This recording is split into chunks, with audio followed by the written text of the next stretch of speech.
Mpuuga akyusiza olulimi lw'akozesa bw'aba ayogera ku Bobi Wine n'abawagizi ba Bobi Wine. Mpuuga kati abawagizi ba Bobi Wine abamuholding accountable oba katugamba abamuvuma kati abayita mbwa, dogs. Okay. You see his dogs on social media abusing you. The other day you saw him declaring himself candidate. Which party organ appointed him to be party candidate? So he's effectively saying, I should nobody rise. If you try to say also interested, you become an enemy. So you'll see his dogs on social media abusing you. He's still into concert wars, into musical wars. You know? For the last 2 years, him and his small cabal have had on their lips the name of one person, Mathias Mpuuga. When I was low, it's because I tried to make sure I had not really tried to scatter the team at Parliament and beyond. I kept cool. When we were trying to do oversight work, to put government in check, ogamba otya okansubire nti oli bulungi nze Mordecai Murisa nkwebaza yenna andaba gy'osinziira weebale nnyo weebalire ddala. Njagala okutandika n'okubagamba kino. Mwebale nnyo olwa okunyamba okweza omutwalo omulamba ogw'abantu ku YouTube channel. Thank you so much. Katoleka lugendo lwa mitwalo 2. Nabasuubiza nti bwe tuba tuwezezza omutwalo ngenda kubeera nga atemba wa interview yange gye nakola ne President Bobi Wine gye buvuddeko. So ngenda kubeera nga njifulumya mu maaso kaawo. Sindaba kwerabirira, sindaba kubeera nga bava mu nyina gwe nalabe nga agamba totunyumiza tuwe interview. I truly understand obusungu bw'oba obulina ejja kubeefuluma. Ngenda kwogera ku embeera za Mathias Mpuuga ow'ekitiibwa. You know, bangi kummwe muyinza okuba temumanyi nti siri Muganda. Naye nakulira mu Buganda, nazaalibwa Bushenyi. Era bakadde bange olulimi Oluganda tebawutegeera nga nze bwe ndutegeera. Kuba nayagala nnyo Oluganda. Ne ntuuka n'okulusoma n'okutuusa olwaleero bookshelf yange ey'ebitabo gye mulaba ekyalimu ebitabo by'Oluganda bingi bye nsoma. Ebimu bitumya na Kampala ne babindeetera wano mu America. Ebimu ku bintu bye nayiga mu kwagala ennyo Oluganda n'Obwakabaka bwa Buganda, ekimu ku byo babiyita olulimi. Olulimi Oluganda olw'okuba mwe nnakwera ne ndwagala lumanyi ensabika ey'ebigambo. Nti bwe nnali nkula nyina ennyimba nnyingi ze nawulirizanga. Ezo ennyimba ezimu zoogera ku nsonga ez'omukwano, ez'ekyama, naye nga sisobola na kutegeera kubanga nali mwana muto. Maze kukula ne ngamba, dole w'omwana yali ategeeza kino. Tuno limba n'agamba kasisiri twakakooye, yali ategeeza kino. Naye bwe nabeera ng'omutongo osanga nnyimba nga simanyi na kye nnyimba. Ensabika y'ebigambo nga okubitegeera ebyo ebigambo olina omuntu gw'obiweerezza. Nga bw'obiweerezza olw'okuba bali mu age bracket yo, either exposure yo, ate era n'obumanyi bwo nga bategeera ky'oyogerako. Kati bwe mpulira nga Mpuuga akaseera k'olwaleero akozesa ekigambo mbwa okwogera ku bantu, neewuunya. Neewuunya ne ngamba musajja wa Kabaka tekyekibaddewo. Omulala ayinza okungamba, Murisa naawe twala eri olw'okuba owagira Bobi Wine. Abalala tebamuvuma. You could be right. And you're right. Please, ndabye abantu abavuma Mpuuga. I've never simuvumangako. Naye Mpuuga alina ekintu ekyenjawulo ekyandimuleetedde okubeera nti tavuma. Ow'ekitiibwa kyamuweebwa Ssaabasajja Kabaka era akyogerako. And besides that, Mpuuga tayagala kumuvuma. Yakomplainingako n'agamba bamuvuma. Tosobola kugamba banvuma ate nawe n'ovuma. Omuntu ataagala kumuvuma amaking sure nti atambulira mu line ey'obutavuma at any time. Line eyo gy'abeeramu yokka. Kati olulimi lukyuse ngenda kupoza nyawo no videos mu maaso awo Mpuuga ng'avuma. And I don't have any problem. Oyinza okubeera n'ogamba mwe temuvuma. Please. Abantu abavuma mbalaba bangi nnyo. Ate era nkubuulirako na kino baddembe okubeera nga bavuma. Omanyize ndi muyizi wa free speech. Ndi muyizi wa free speech. Abantu okuba n'eddembe lyabwe okweyogerera. Mu kwogera okwo bayinza n'okwogera ebitansanyusa. Baddembe okuvuma. Nekyengezaako okugamba nti bw'otegeera nti naawe ovuma then abantu balekere nabo bakuvume. Ne bw'otegeera butegeezi nti naye wandyagadde okuvuma naye kati kabalire abakuvuma bakuvume kubanga tosobola kukwata demographic katugambe oyogera ku bali ku social media abakuvuma abogera ebintu byonna ebikyamu kugwe n'obayita embwa, then that is stooping so low. That is getting rid of the honor you want to be addressed with.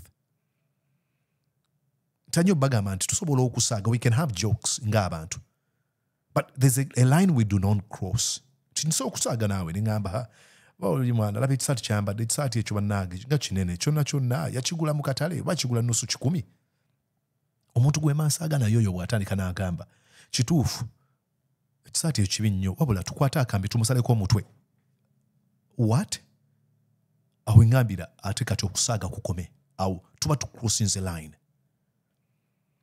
Oyinza obutaagala kuvuma Mpuuga, but your response goes even. Mu buwango bwaffe ng'abaddugavu tetuyita abantu bwe batyo. Njagala ompulize bulungi siri mu comparinga kuona omusajja gwe ngenda okwogerako naye yakozesaako olulimi bwe luti. Si comparingako kuona obugaye.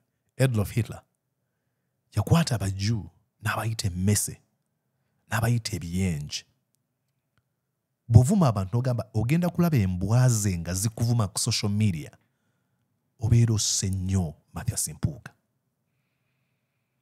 Wano kambazannyire wana akatambi Mpuuga kyevudde kuba yabadde ayogera ku Bobi Wine jjuka balina obutakkaanya. And why am I addressing Mathias Mpuuga? It is because tayagala kumuvuma. Ye yavuddeyo n'agamba tayagala kumuvuma. So that's why I'm addressing him. Nayizo gamba lwaki toyogera ku bali bo tebavuma. I understand, but they've not made a complaint nga bagamba temuvuma. I'm talking about a guy agambe tayagala kumuvuma. Katika tulaba ate yeeyisa atya. Here ng'ayogera butya bwe yali amanyi Robert Kyagulanyi Ssentamu na butya bwe yamwegattako. Watch. Era okwagira Kyagulanyi twali tumumanyi n'embeera ze batuzimanyi. Twali tukimanyi nti muvubuka mutokuffe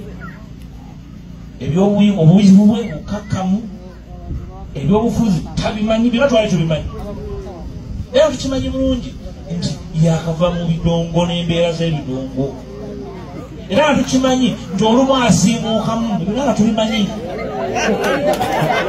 Twali tubimanyi. Naye tugamba nti omwana wa Buganda n'obutamuwa mukisa ebeera ki? So byonna twali tubimanyi bulungi. Ne tugamba omwana ono tumuwumbewumbe mukumeekuma aveemu omuki omukulembeze. Era mu nsi temummanga muntu yenna mukisa ng'agubasabye naddala nga yeetowazza n'agamba naye ng'ompa omuki. Ekyo kitwakola twali tubimanyi. Era tukimanyi bulungi nti embeera gy'abaddemu yeeyo. You're watching Mordecai Marissa Political Commentary. Please consider subscribing to help grow Uganda's Voices of Struggle ecosystem. Thank you. Owulidde mbu twali tumumanyi muvubuka olulimi lwa kanyomonyoomo ayagala okumukakkanya ayagala okumuteeka wansi amulage nti olina ky'oli. N'agamba obuyivu bwe bwe baali bamanyi obuyivu bwa Bobi Wine bw'alina talina buyivu bwonna okuggyako obukakkamu. Olulimi lwa Mathias Mpuuga tayagala kumuvuma. Nayongera n'agamba nti twali tumanyi nti ebyobufuzi tabimanyi. Sinategeera oba ebyobufuzi okubimanya oteekeddwa kubeera nga wasomerawa. when nali mu high school nasomako essomo lye bayita political education. Obuyivu mbuyina kati nsobola okubeera munnabyabufuzi. Level ki kw'opimira munnabyabufuzi? Sigitegeera. Level ki kw'opimira munnabyabufuzi?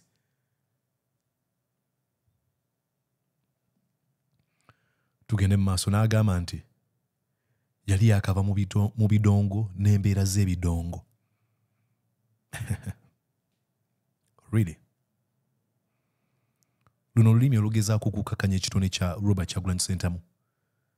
Okuyimba si kivumo, katemba n'emizannyo si kivumo. Bwe njogera kuyimba ntera nnyo okubajjukanya ebigambo bya Marcus Garvey.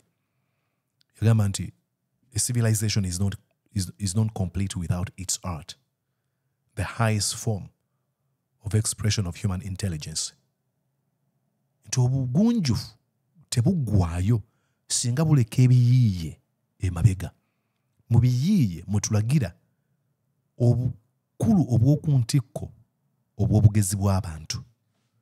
Tusagamba nti mu kana akaseera oli mu kulumba Robert Kyagulanyi Ssentamu ogamba nti yali yakava mu bidongo n'embeera z'ebidongo. Noyongera n'ogamba mbu yali asiimuuka. But like I said in the previous video, I think a few days ago, this is why you fail to catch the irony. Because you can't claim that you know this person, ng'omanye ebikyamu byonna by'akola. N'ogamba kangendeyo kasita yaŋŋamba mpa omukisa. And you're speaking to a crowd trying to sell yourself as the best alternative. Come on. Come on. Twakimaye asiimuuka, talina buyivu, mbeera za bidongo, muvubuka.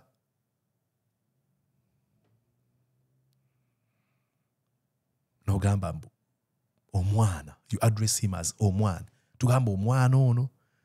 This is now elevating yourself to a level of an advisor, elevating yourself to a level of a counselor, omubuulizi, omukulu. Gwali waggulu wali tugamba mbu omwana ono. You're putting yourself on a pedestal and looking down at Bobi Wine as a little kid eyali yeetaaga ggwe okumuwumbawumba n'okumukumaakuma.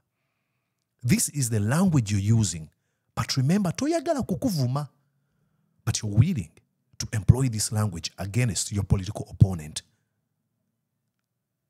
Toyagala kukuvuma. Shameless doesn't even begin to describe what you're doing.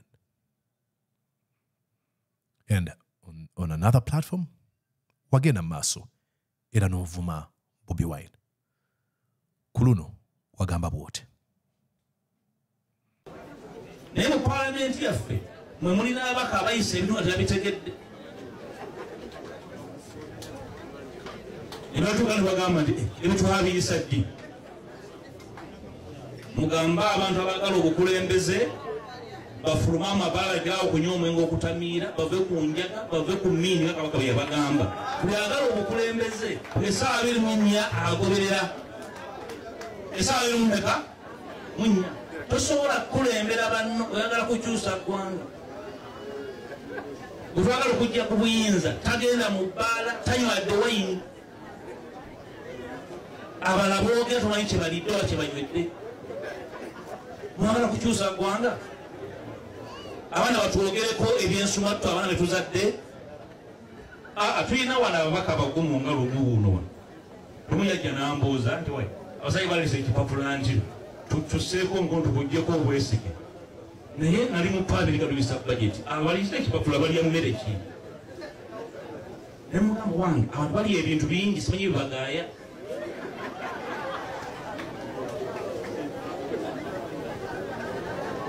Mugolola Kayondo n'abayo n'abuuza ababaka ati banna mwabadde ki?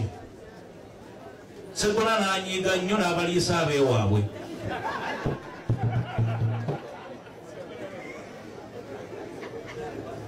Parliament si kintu kyakusaagiramu. Tutambule ffenna. Tutambule tujja kumalako. Ebitegemeesa emmeeme bingi tujja kwogera olulala nga nzize emityana. Nja kujja nyongera okunyweza kwa tukwetaaga n'abafaananga ggwe. omulundi ogujja abantu ba Buganda timunoga buli kyengedde munoga mumala kunyigako olumu byengera musana nga temulimu muki mama waffe omulabirembe. Alright, olw'okuba ababaka kati wane ntovuma na Bobi Wine yekka n'oli mu kuvuma ababaka ba paalamenti banno ogamba abantu abagala obukulembeze bave mu mabaala bave ku njaga. Remember, you're trying to stop folks from debating about zino sente zemwegabira kubanga babaka bano bogamba bave mu mabaala bave ku njaga bave ku mmindi bo bakugamba leka tukubaganye ebirowoozo ku zino ensimbi zewegabira ne banno mu parliament bogamba nti gye mwegabira ensimbi zineeno abamu ku bo tebajjukira olwo lunaku kye kikugaana okugamba nze nkimanyi ndi innocent tukubaganye ebirowoozo but because you are afraid that your corruption is going to head over to a national spotlight buli muntu ajja kulaba agabe kino bwe kiti bwe kyali oyita mu lugezigezi. And I'll come back to that video kubanga oyo guy gw'okwatako lumu ate yalina etteeka eryagala okukola ennongoosereza. Now we understand, we can add the dots. Wow. N'obuuza nti balya mmere ki? N'oddamu n'ogamba balya bingi simanyi bye bagaaya. N'ogamba Segona yanyiga n'abaliisa abeewaabwe. Okay? This is the language you're choosing to employ. It is fine. Ulira, sikugaana kukozesa luno lulimi Mathias Mpuuga. Oli wa ddembe okulukozesa ddembe lyo okukozesa luno lulimi. Kyengezaako okukusaba nti leka abantu babe n'olukusa okubuuza ebibuuzo. Leka abantu babe n'olukusa okwawukana naawe. Leka abantu babe n'olukusa okukozesa olulimi lwe lumu naawe lw'okozesa.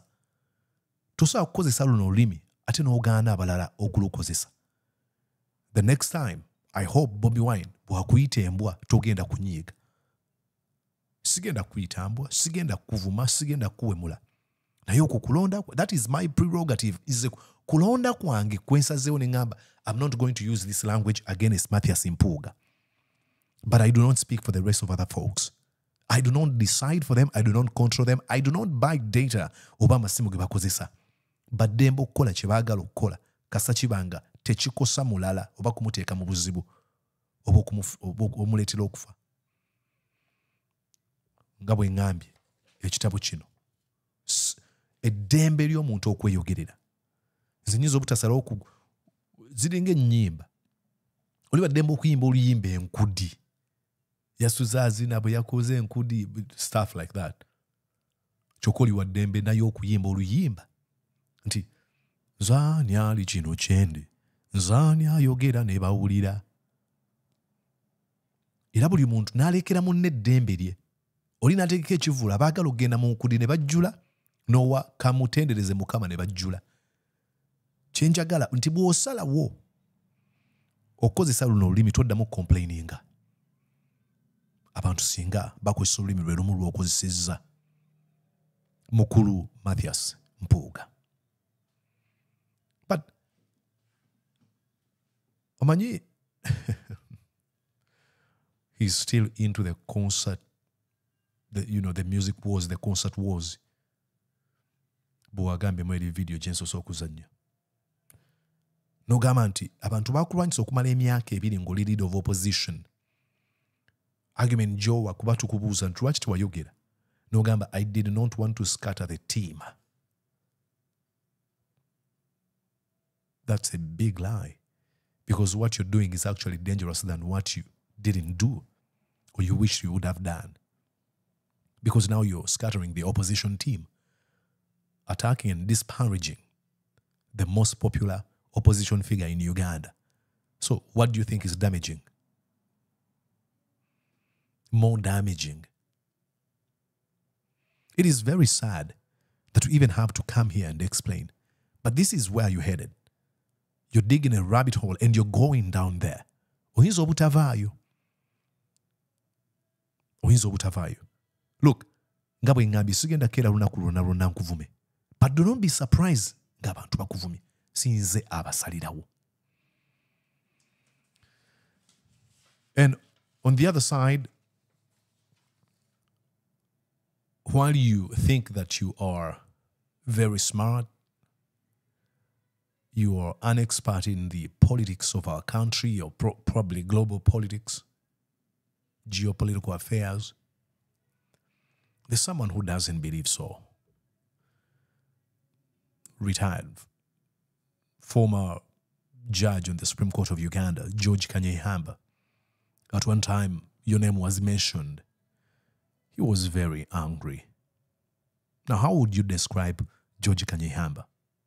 Does he hate you? Doesn't he like you? Does he think light of you?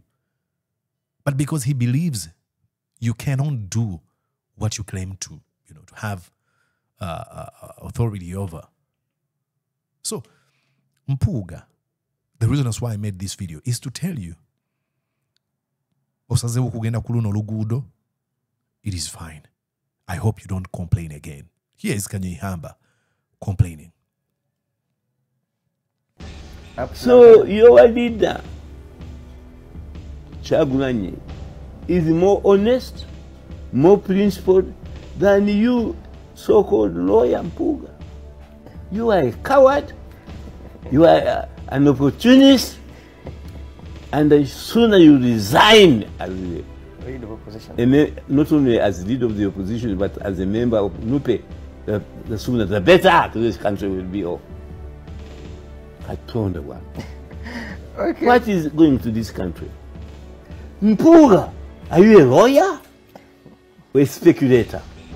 Katonda one. When I hear the names of people like Mpuuga complaining with his leader, and in the parliament he's loved a leader of the opposition, I want to vomit. Mpuuga resigns today for non-performance. And the late for non-performance and for deception. You deceived me. That's why you are going to move that motion in. I am going to give it to you. The newspapers don't publish these things. Mpuuga, what are you doing? You are not a politician. And Kanyihamba is very angry with you. So are many Ugandans. Leave office now. Let Kyagulanyi one NUPE. Not Mpuuga. Okay. That this is the principle. Our viewers. Kanyihamba calls you a coward, umutitize. Kanyihamba calls you an opportunist, eyenonyeze ebibye. Nabuuza, are you a lawyer or a spectator? And he says that every time your name is mentioned, he wants to vomit. Ayagala kusesema, buli bwe boogera ku linnya lyo. I don't know what you think of him, but that's what he thinks of you. Then how do you handle this? Do you take it personal? Or you restrain yourself like you've always been? Remember at one time when you were speaking about this issue, you said that true leadership is not actually to ground stand, but to restrain and think. I might be paraphrasing so very badly. But you know, the gist of the matter of what you said restrain and not ground standing. But oh boy, have you become the ground stander of all ground standers?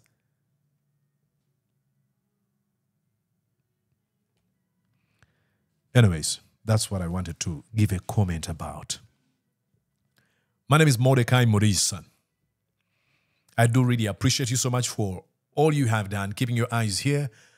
I'm always interested to bring you a lot of stuff. So what you're going to do is help me grow this social media platform, and this is my YouTube channel, Mordecai Murisan. We hit a 10,000 mark, headed to 20,000. Emitwali ibiri kaje tunulidde.